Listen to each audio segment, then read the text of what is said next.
Hey, what's up guys? How you guys doing? I'm the Spiritual Bodybuilder. Thank you for joining my channel. Today I'm going to be talking about 7 steps to deal with the power struggle.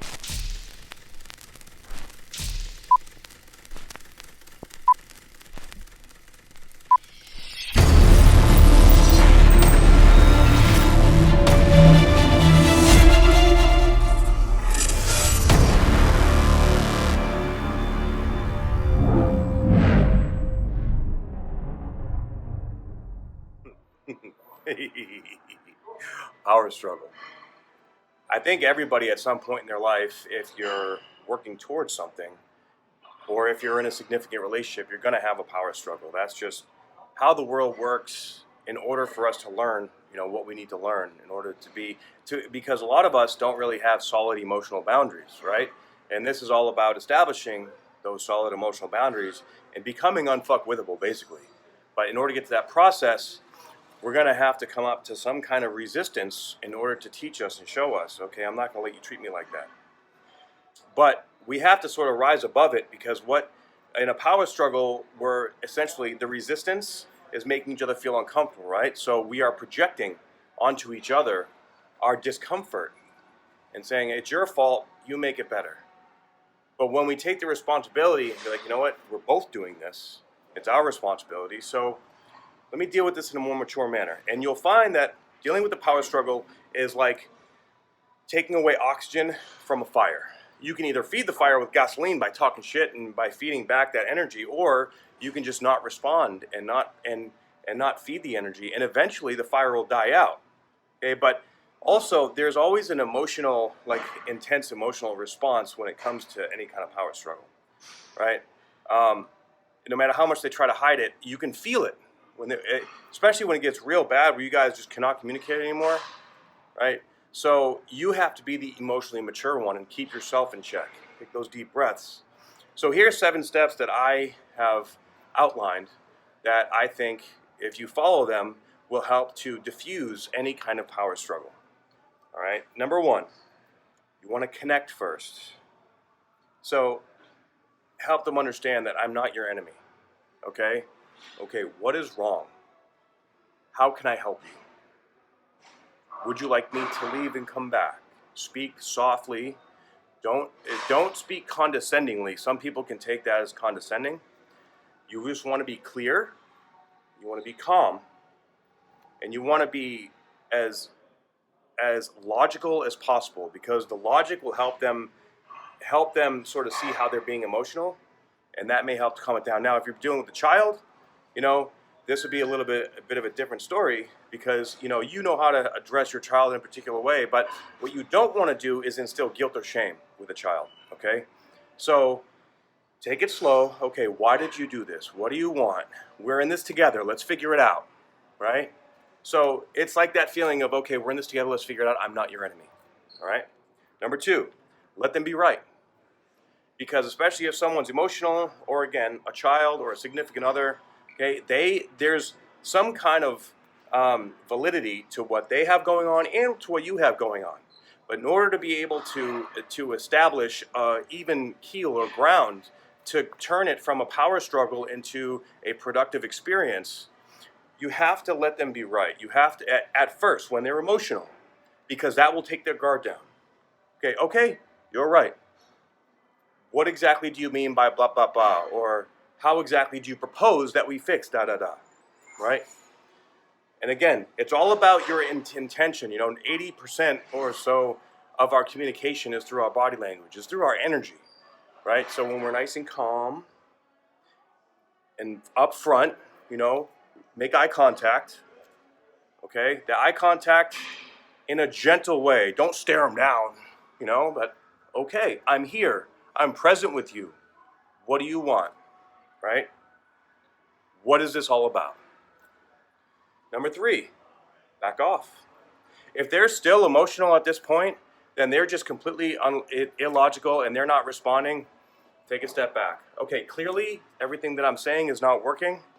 Okay, because especially if you're making eye contact with them and they break eye contact, all right, and they just keep making excuses as to why they need to stay pissed off. Okay, you come to me when you're ready. Or you don't even just say anything. You may just have to diffuse the situation by stepping away from it for a little while, then coming back when you're both a little more relaxed. Okay? So, number 4 is calm down. Sometimes in these processes, when you can't keep that logical, calm intention going and your heart's fucking beating, you're trying to stay in control, but they just know how to get in there. They know how to trigger the fuck out of you. All right? Take some time, all right, after you back off, to just relax, to chill out, to let everything be okay. And then when you are ready, you come back. And if they try to come back before you're ready, like, nope, I need more time. I'm not ready yet, but thank you. But try to be as polite and unimpulsive as possible, okay? Number 5, when you do calm down and you're able to come back, okay, the first thing that you want to do is define the goal. So, what is the purpose of this power struggle? Why are we having this power struggle? What is it accomplishing? What do we want to accomplish? Define what it is that you guys are having this situation for. Once that goal is defined, then you can take the next step in figuring out, okay, what are we willing to compromise on? How can we make this a productive end result? Right? And when you do that, you can brainstorm, and hopefully at that point, they won't be all emotional and crazy. But again, if it does get back to emotional crazy, go back to step 1 and follow the numbers again. Okay? This is an art. It's an art form because you're dealing with human emotion. Human emotion, especially when it's heightened, is rarely logical or practical. It's very illogical because we don't know how to handle it. So of course, the more aware you are of yourself, the more this is going to be beneficial for you. So number 6, of course, consider the options. That's when you guys want to sit down and be like, okay, what is your take? What is your side? You can write it down if you want. You can just outline it. You can say whatever you want. But you want to consider all options. Okay, what's doable? What's not?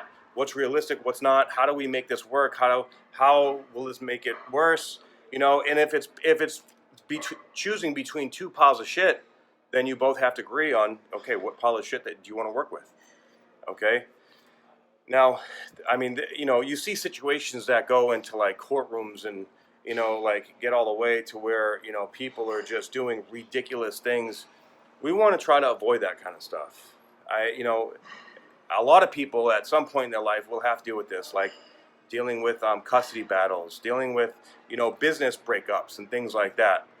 So we have to be as mature and as conscious as possible. And sometimes this will test us for a while, for months, even years.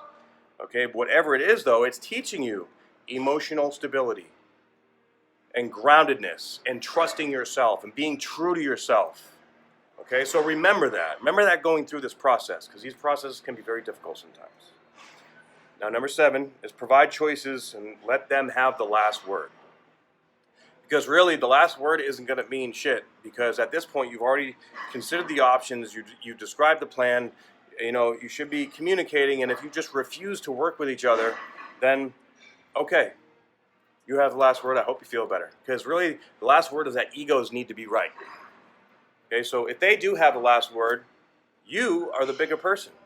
And you are really the one, I don't want to say that one, but you didn't stoop down to their level.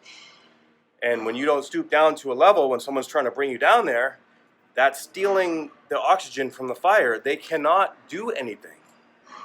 Okay? And who knows, they may still try to do things in other ways, and then you take this principle and you apply it to those other ways. And you just be the bigger person. Really, dealing with the power struggle is all about being the bigger person. Okay? And this is how you be the bigger person. You strategize it from step 1 to step 7.